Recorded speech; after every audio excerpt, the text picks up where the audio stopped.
is 85% off for $299, or if you want to go the route of the Just Cause 3 XXL Edition, that is 86% off for $419. Just Cause 3 is a game that had a litany of technical issues when it initially came out back in December of 2015. A lot of that has been remedied. It's not perfect. I mean, these open world titles, a lot of them do have these bugs and glitches. Just Cause 3, however, is a ton of fun. It's a game that's no nonsense. You literally just mentally unwind by playing a game like Just Cause 3. It's not a game that's going to emotionally grip you. What it is going to do is going to offer you a lot of entertainment, from the explosions to the grappling to the combat, everything in Just Cause 3 from that standpoint. From a gameplay standpoint, it is accentuated greatly, and it's a lot of fun. The XXL edition has some bonus content, so if you want to pay the $1 and change extra to get that, by all means. Otherwise, the base game is fine as well.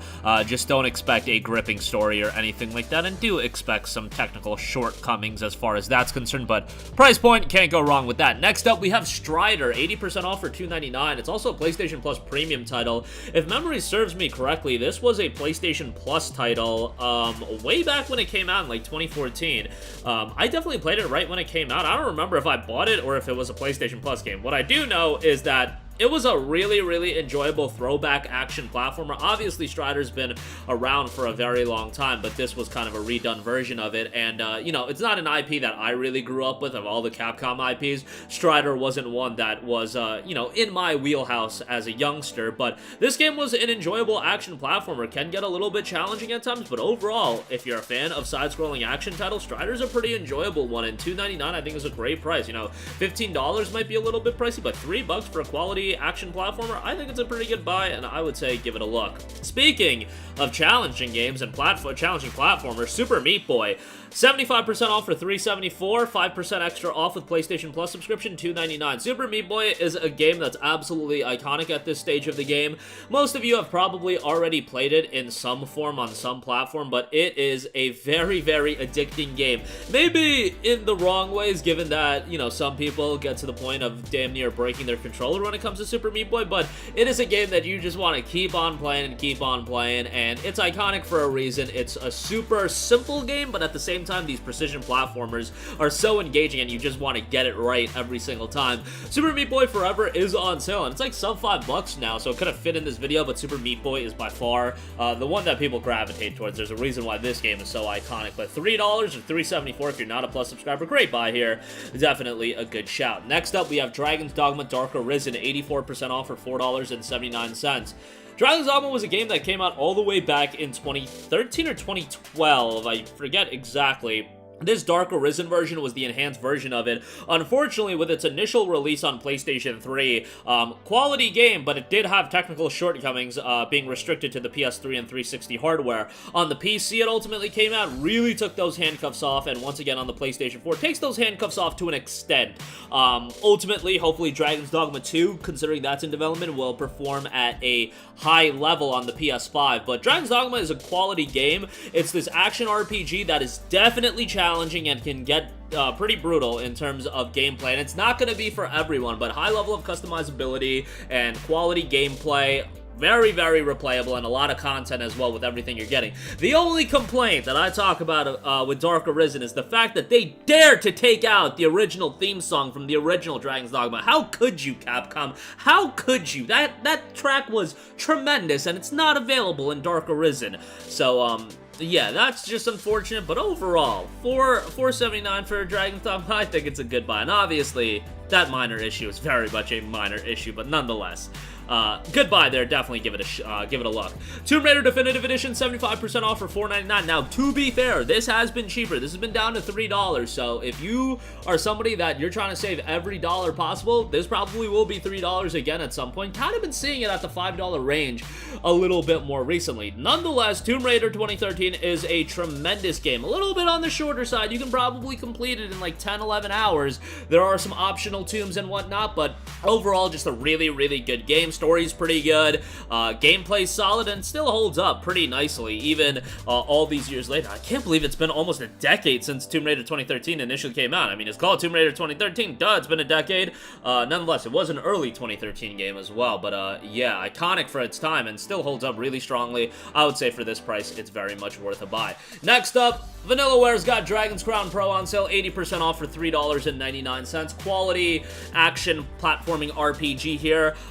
Great art style. Obviously, when you talk about a vanillaware game, that is what people immediately gravitate towards. But you've got quality gameplay here as well. Not a super riveting story. 13 Sentinels, this is not, but Dragon's Crown Pro is still a solid experience, and this is an upgraded release of the PlayStation Vita and PS3 version on PlayStation 4, so that's quite nice. Wouldn't say it's worth, like, the full price. Like, if you pay $50 for this game, you probably, you know, that's not a great price point to pay, but $4 I think is a good buy, so definitely give that a shot.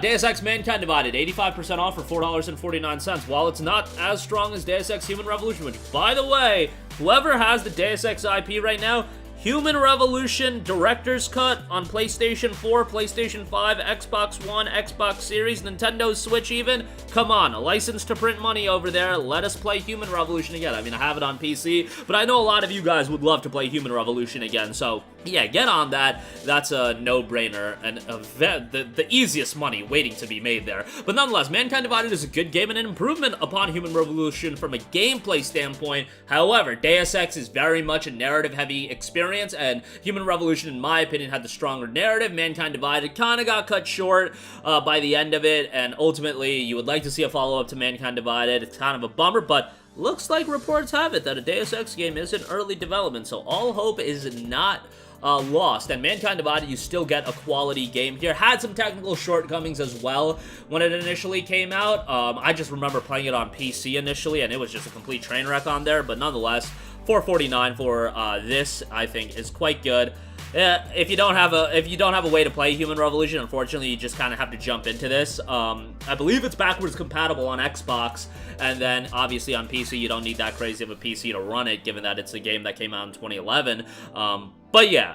It would be great if we could play it on PlayStation, but alas, that is not the case. Next up, Batman Arkham Knight, 80% off for $3.99. Now, this is the base game. Ideally, I would recommend you to pick up either the Premium Edition or even the Batman Arkham Collection, which includes Arkham Asylum and Arkham City, as those aren't on sale right now, so we gotta go with Arkham Knight, the base game. Quality game. I know people have their slights about the Batmobile sections. I thought they were fine. I didn't think they were blowaway comparatively to the main, Batman moments, but, you know, the Batmobile sections aren't, like, super heavy, so it's, like, it's fine. Gameplay's good. The Arkham combat system is just such a well-done, responsive, satisfying combat style that, like, man, a lot of games took the Arkham style of gameplay, or maybe Arkham took it from somewhere else, I don't even know, but Arkham was the first game that really hooked me on its combat style, and I thought it was fantastic from that regard. Obviously, some controversy with Rocksteady right now with everything going on with Suicide Squad. Hopefully that game turns out alright, but what did turn out alright was all the Arkham games, and Arkham Knight was no exception. Next up, XCOM 2, 95% off for $2.99. Look, I always recommend you guys to get the XCOM 2 collection. That's $100 right now. Ain't nobody trying to pay $100 for the XCOM 2 collection. It does go on sale for $9.99, however, so, you know, that's a great buy all the time, but $3 for XCOM 2? What are we doing here? This is a ridiculously good buy. I'm not super into tactics games, but XCOM Enemy Unknown was one of those games that really got me into tactics style games, and I really enjoyed my time with that, and XCOM 2 was really great as well. Seems to be a repetitive theme in this video, but this is another game that had a litany of technical issues, even on PC when I initially played it. Very poor on that platform as well, and obviously this is a game that's designed for PC in mind first. Works well enough on the PlayStation 4, but again, with the PlayStation 4 hardware, you're talking some shortcomings there as well, and no PS5 upgrade. So that's a little bit of a bummer, but $2.99 good buy here. And then obviously, a no-brainer, repetitive selection on these videos. Sleeping Dogs Definitive Edition, 85% off for $4.49. Just a fantastic open-world action-adventure game. However, it is a more open-world game. I think when you say open-world these days, people think of games like Red Dead, Witcher. Sleeping Dogs doesn't have an open world at that size, but it definitely is a sizable open world. It's just a little bit more contained, a little bit more focused on the hand-to-hand combat that I think works really well. Main character is awesome. Gritty, mature story as well that you can beat relatively quickly if you rush through the main story, but there is a plethora of side content and whatnot. It's a great game. Definitive Edition includes all the bonus content, so